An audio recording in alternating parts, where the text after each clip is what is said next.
Hi, this is Neva Howell, and you're listening to the House of L.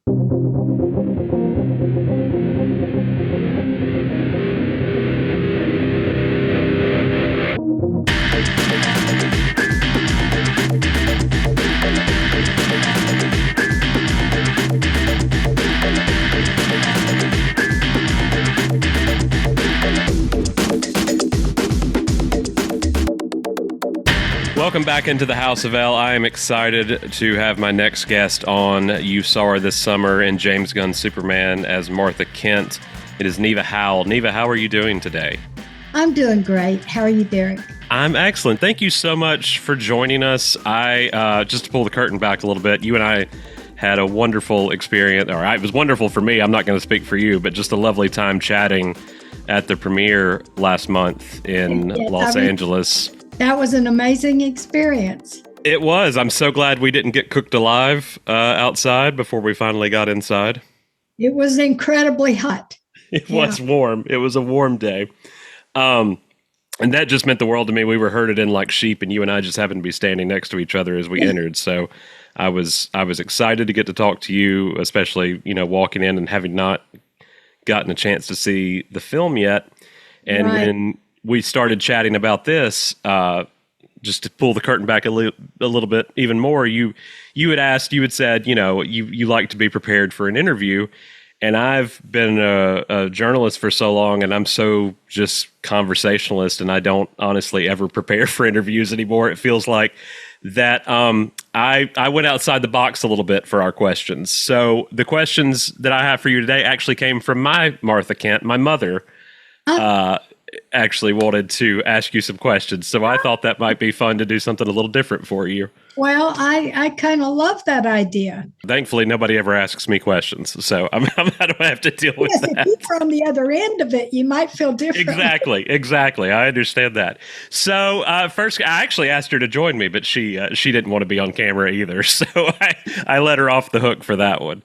So she wanted to know what kind of character preparation you did for your role as Martha Kent this summer.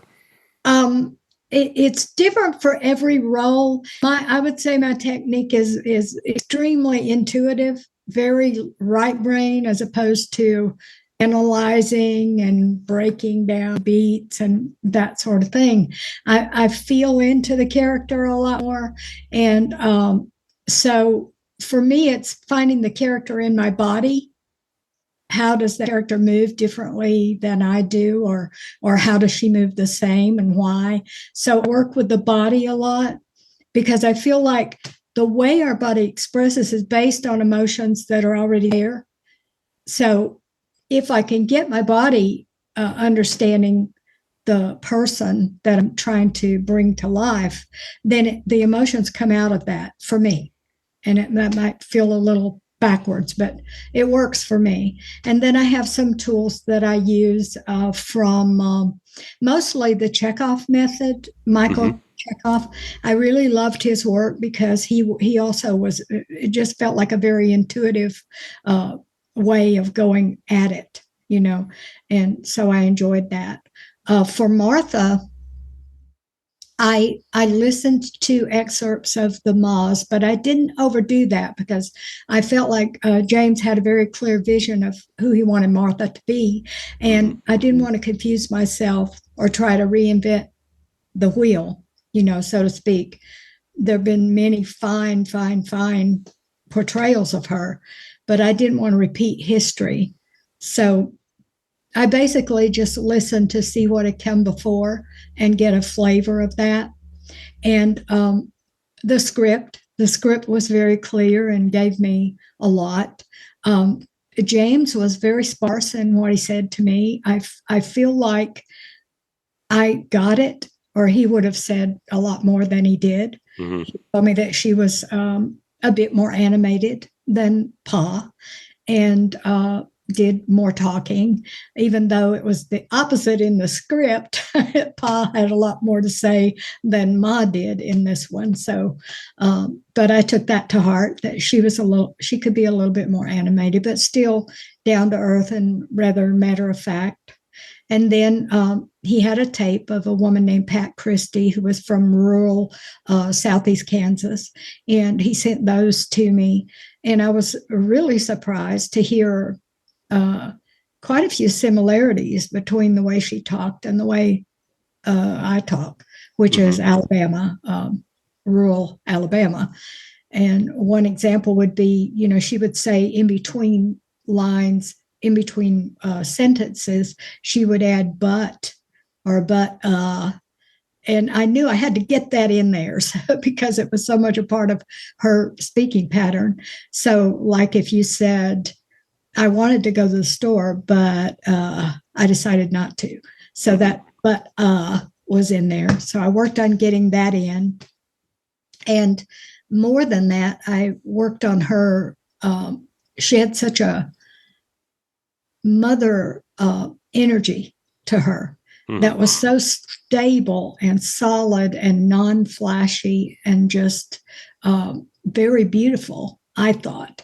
So it became more about that than the accent eventually, because I felt like that was more important to get that home vibe. This woman who does cook all their meals, and sometimes it's from deers that they shoot. She grows her own tomato plants. She takes care of dogs, even dogs that are not hers.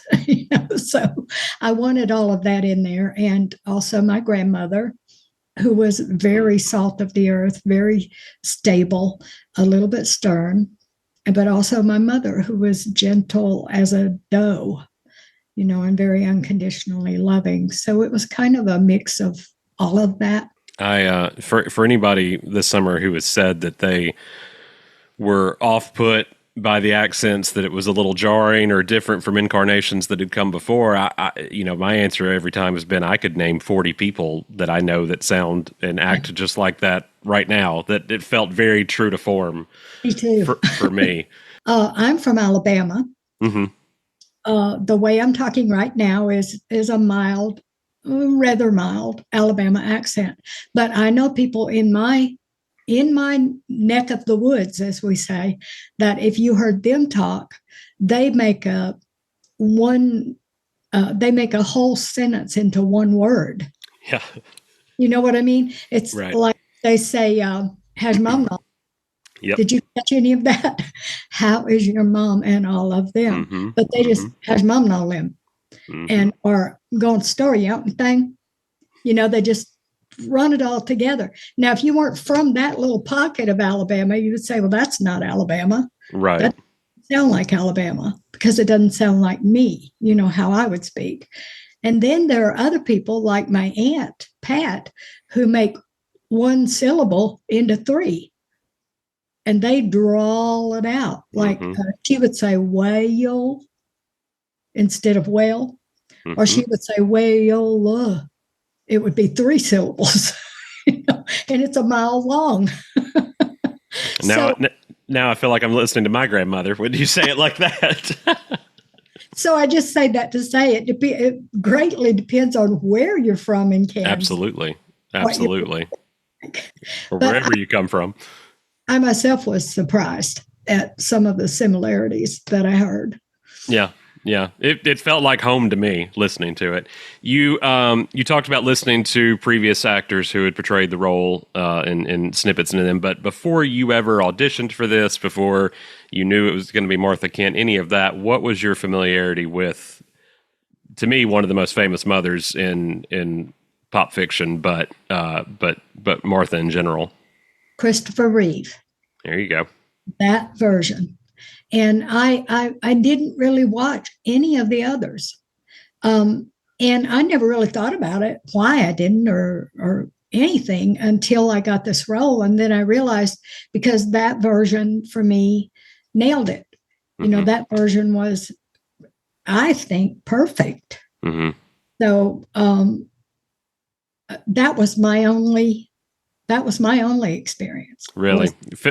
Yes. Phyllis Thaxter, 1978, one of the finest performances in that film. I love that moment on the hill where she has to say goodbye to Clark and the John Williams music swells. It's phenomenal. Yes, that's one of my favorite. Always remember. Yes, always remember. That's right. That's right. So what else did my mother want to know? I'm looking through her questions now. Who did you get to spend most time with in the cast? I assume that would be Pruitt and David, but I'll let you speak to that. Well, Pruitt and I bonded almost immediately, and we spent a lot of time together, even offset. We would go to dinner together, sometimes breakfast, I think, one day, but we would meet up at the hotel. We would see each other and chat, and I just adore him and spent by far the most time with him. Now, David, they all were in the waiting area, the holding area. Yeah. And I don't like to sit. I never have. I like to stand. So I wasn't in there a lot. That's where David was and Pruitt most of the time. So I didn't see David near as much because I was always outside standing next to the room where James was watching all the pictures and everything. I love to be involved with watching all of that, like some little fly on the wall, I enjoyed watching all of it, watching them set up the scenes and watching everybody get ready and watching James, watching them. It was, so I wasn't in the holding room a lot. So I didn't see David a whole lot, except when we were in the scenes together, but he's just a delight. The first time I saw him in the costume, I thought that's Superman. Mm-hmm. I love that everybody from the cast has said that they were just taken back by seeing him in the suit and how much they immediately thought he was. And I just did you see that they released his audition tape? I did. That was wonderful. Wasn't it fantastic? Mm-hmm. He had all the nuance already. I mean, he was the character. He was Clark, and then he was Superman. He did. Absolutely. Now, the two scenes interior at the Kent farm, there in three, I guess. There's the sunroom, I guess you'd call it, that you and Pruitt are in it toward the beginning of the film during the phone call scene. And then there's Clark's bedroom and the living room after Pruitt and David come back inside the house. Are all of those inside the house, or were those on set? Oh, no, those are all part of the house. Yeah, those are all part of that house. Okay. Yeah, we were always in the farmhouse. Yeah, I thought so. It was a lovely, right outside Atlanta, and I thought it was so picturesque. And I'm glad to know that the rooms were there in the house. That makes it all the more special to me. Know that it reminded me of family members' house that I'd grown up going to. So it had that familiarity to me, and it felt like home a good bit. Was there anything that you guys filmed that didn't make it into the movie? I know we've got deleted scenes supposedly coming here in a few weeks, and we've heard about some of those. Yes, with the DVD, there's going to be some, but they've not said what they are yet. So I'm always curious to learn. I do hope that they include the one improv that I did at the end of the phone call, because it was straight from Pat's tape. And I was able to just really nail it because I had her actual words in my head, and it was so sweet. It was about her son and how he just eats everything in sight. And, Superman doesn't have to eat, but he loves to. Or in most of the iterations that I've seen, he'll eat 60 hamburgers or, whatever. So I did a little improv at the end, and I'm sure I don't know why it was cut. You never know that, but right. I hope if they do include deleted scenes, I would love to see that one, and I would love to show Pat that one, Pat Christie. Yeah, I hope that there's a lot included, because I feel like there's a lot that we missed out on. Of course, there's so much that happens in the movie anyway that it's you put so much, you end up putting too much in there, and you can get stuffed. Right. And I think they cut one exchange between Pruitt and myself at the bedside that was about Mr. Terrific and all the gadgets. They kept most of it. Yeah. Well, good. We would love to see more. of you, of course, and hope, for subsequent films and Superman stories that there's more of the Kents to come. There's a lot of people, comic book fans, who often say that the Kent's role in Clark's life kind of becomes irrelevant after he becomes Superman, and I've never agreed with that. I think a parent's role is always important, as long as you have time with them on this earth. But it obviously is a hallmark of some stories when the Kents pass away, and or more accurately, Jonathan passes away, and before Clark becomes Superman. I'm so glad James didn't go that route this time around. I don't even want to think about that. yeah, no, me either. There's Superman had enough going on in this movie without having to worry about that as well. But after getting to portray this role, how do you feel about that? What do you feel the importance of Martha and Jonathan are to Superman after he's already revealed himself to the world? Well, I think we see it in that final scene, the flashbacks. Mm-hmm. We see that when he is up against it, when he is feeling, attacked or uncertain, or any of the other things that he talks about with Lex at the end, I hurt, I make mistakes all the time. When he's in those places, I think it becomes even more important to have an anchor, to have a touchstone. And I think that his parents are that for him, that he can go back to. When life and the pressures of being Superman, see, when he was at the farm, he was sheltered, he was with them, he was loved and with them every day. But now he's on his own.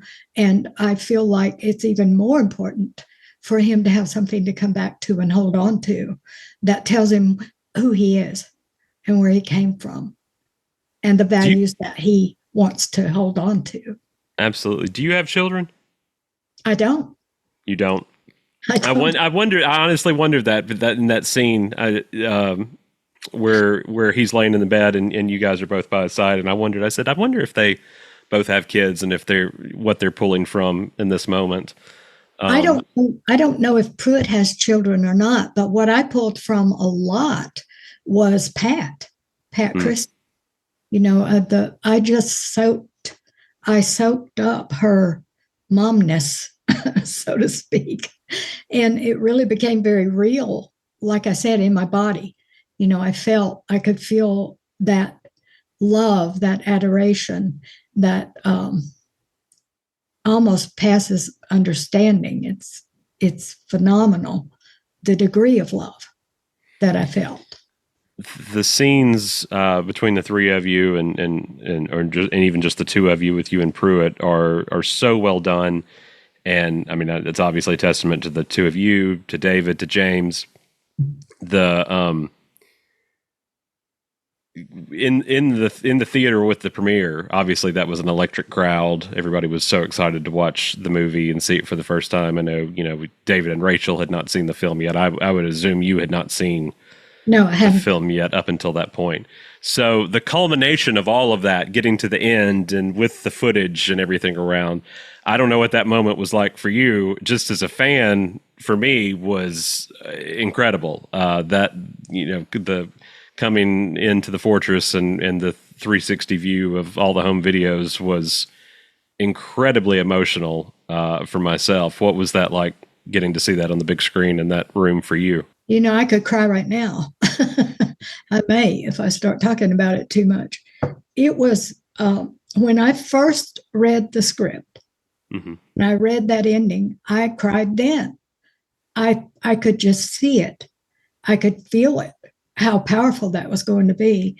But to see it that big and with that many, and it got very quiet. And it was first, and then it was quiet. And then it was just, wow, explosion of applause. And I just sat there, and Pruitt sat there even longer. He sat there for a long time, and we just were in it. Mm-hmm. I really can't put any words on it as far as what I was feeling. I was so in it that nothing else was happening. It was beautiful. It was truly. And then obviously you got some laughs in there from the audience as well. Yes, that's been people have actually criticized that. I love that. No, I think it's fantastic. I love that she yells it to the phone. I mean, I've had, I have trouble with technology. I have a lot of trouble with technology. I do know how to use a phone, but I just feel like that was so funny, and so adorable. I just loved the way he did that, and he insisted. I mean, he just kept saying louder.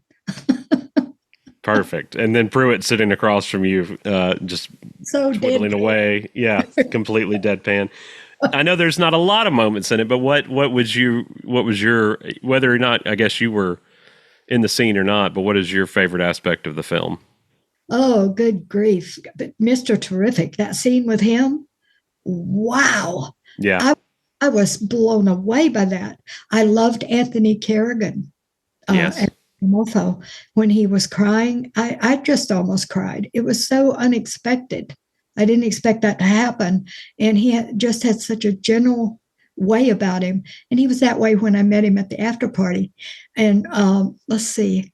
As far as my scenes go, the ending is just everything that I hoped it would be. And all of the scenes, like when he's playing and Ma's directing, and all of it, and the Christmas presents, these are all for you. I just loved it. There were many favorite moments.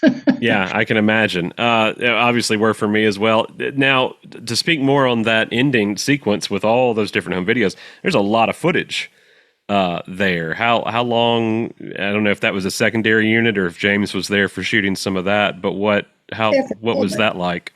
He was there for all of it, and I remember him saying to someone, "We're going to need a ton of this.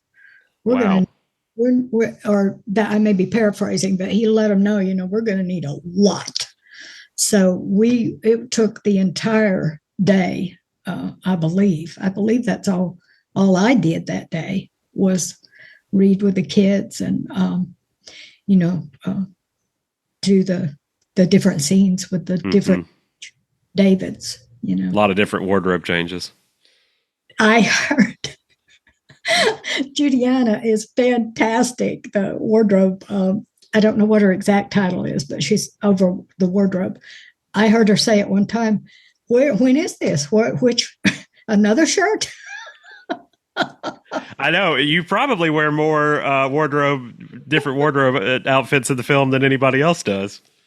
It was, and I was like, is this okay to have these pants on, or this skirt on, because I had it on when is this? I don't know where we are. You went from Thanksgiving to Christmas to New Year's very quickly. It was jarring. One thing I love, the scene in the living room there where the three of you are watching the box, the TV. Yeah. And it's hard to catch it. And now that I've gotten to watch it at home a couple of times, I can see it a little bit better, but you guys are flanking David there in the center, watching the TV, and you both each have a hand on either one of his shoulder and kind of draped like a cape. I didn't know that Brad had his hand on the other shoulder. When I saw that, I said, "Oh, how perfect!" Yes, that meant a lot to me just as a fan of the Kents. But I think that they are, and the movie does a perfect job of explaining that they are one of his superpowers as well. The kindness that he shows the world is something he learned from the Kents. Yeah, and speaking of hands, you ask about favorite parts. In one of the takes at the bedside, I reached over and put my hand over Pa's hand, and that's the take that they kept. And that moment of just her holding her son and her husband, that was probably my favorite moment of my scenes, because it felt beautiful. It sounds weird to say it, but it felt almost sacred. I I would make that same argument, honestly. And I love everything. The Rachel walking around the room, taking everything in, And music. the way she looked at us when we were taken care of was beautiful. Yes, The I expression. believe that's truly the moment Lois realizes that she loves him back. Yes. In that sequence, or at least will admit it to herself that she loves him back for the first time. Yes. Neva, you have just been a joy. I appreciate you and your time so much, but I absolutely love the role of Jonathan and Martha, of Ma and Pa, in every incarnation that have come before. I think everybody has, from Phyllis to Annette O'Toole to Kay Callan on TV, from the silver screen to the small screen. I think getting to Really Saint. Yeah.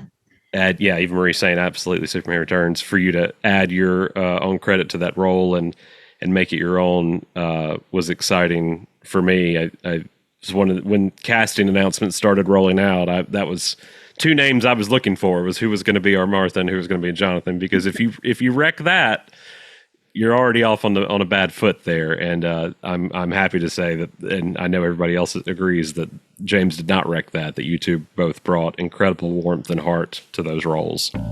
Oh, thank you. It was an honor. I'm very grateful to be part of it. And Ma is a role that I cherish and hope to bring her back. I hope we see her again. Thank you.